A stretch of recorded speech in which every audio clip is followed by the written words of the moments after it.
शिंदखेडा तालुक्यातील लोहगाव येथे मानवतेचा अनोखा आणि भावनिक प्रत्यय देणारी घटना घडली आहे।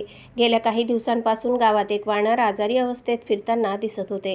ग्रामस्थ त्याची काळजी घेत होते, मात्र प्रकृती खालावत गेल्याने दिनांक 8 मार्च 2026 रोजी त्या वानराचा मृत्यू झाला। या घटनेने लोहगाव परिसरात हळहळ व्यक्त करण्यात आली। यानंतर ग्रामस्थांनी या वानराला भावपूर्ण श्रद्धांजली देण्याचा निर्णय घेतला। दिनांक 9 मार्च रोजी लोहगावमध्ये त्या वानराची अंत्ययात्रा काढण्यात आली। पारंपरिक पद्धतीने बँडच्या साथीने गावातून मिरवणूक काढण्यात आली। या मिरवणुकीत गावातील युवक, महिला भगिनी आणि ग्रामस्थ मोठ्या संख्येने सहभागी झाले। अंत्ययात्रेनंतर गावातून मिरवणूक काढत तापी नदी किनारी त्या वानरावर अंत्यसंस्कार करण्यात आले। या उपक्रमासाठी लोहगाव गावातील युवक आणि ग्रामस्थांनी मोठे सहकार्य केले। तसेच या वानराच्या स्मरणार्थ 18 मार्च 2026 रोजी दशक्रिया विधी आयोजित करण्यात आला आहे। प्राणीमात्रांप्रती असलेली संवेदना आणि माया लोहगाव ग्रामस्थांनी या उपक्रमातून पुन्हा एकदा दाखवून दिली आहे। धुळे तालुक्यातील कापडणे येथे तिरच्ची कानबाई मातेचा बाहेरो लग्न महोत्सवाला यंदा जत्रेचे स्वरूप प्राप्त झाले। 1.25 महिना चालणाऱ्या या पारंपरिक महोत्सवात विविध धार्मिक आणि सांस्कृतिक कार्यक्रमांचे आयोजन करण्यात आले होते। या महोत्सवात शिरपूर येथील खानदेश किंग जय बजरंग बँड पथकाने आकर्षक कार्यक्रम सादर केला।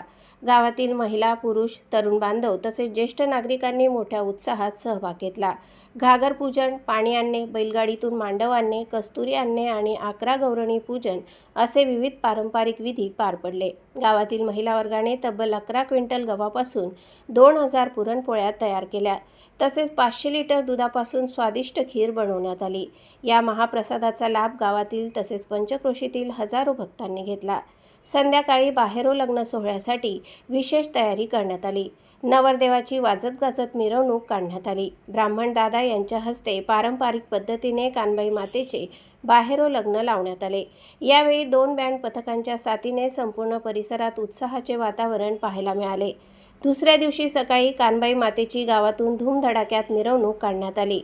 4 बँड पथकांसह गुलाल उधळीत भक्तांनी जल्लोष केला।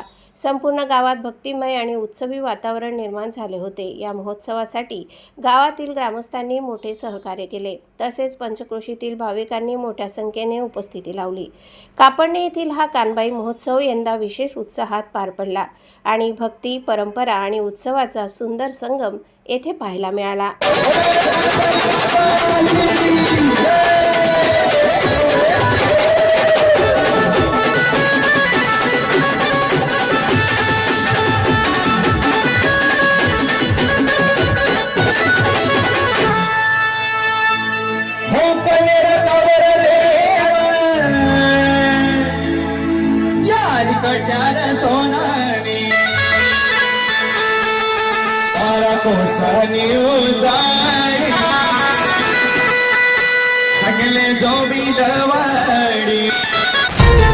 स्वराज वॉशिंग सेंटर धुळे शहरात प्रथमच TDS, pH मेंटेन, RO पाण्याने व 6 mm विस्कोसिटी शॅम्पूने एकदा आपली स्वप्नातली कार वॉशिंग करून बघा।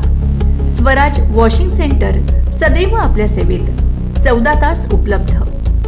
6 फुटापर्यंत गाडी लिफ्टिंगची व्यवस्था, होम वॉशिंग, प्रशिक्षित staff, waiting room, wifi free, pickup and drop service उपलब्ध।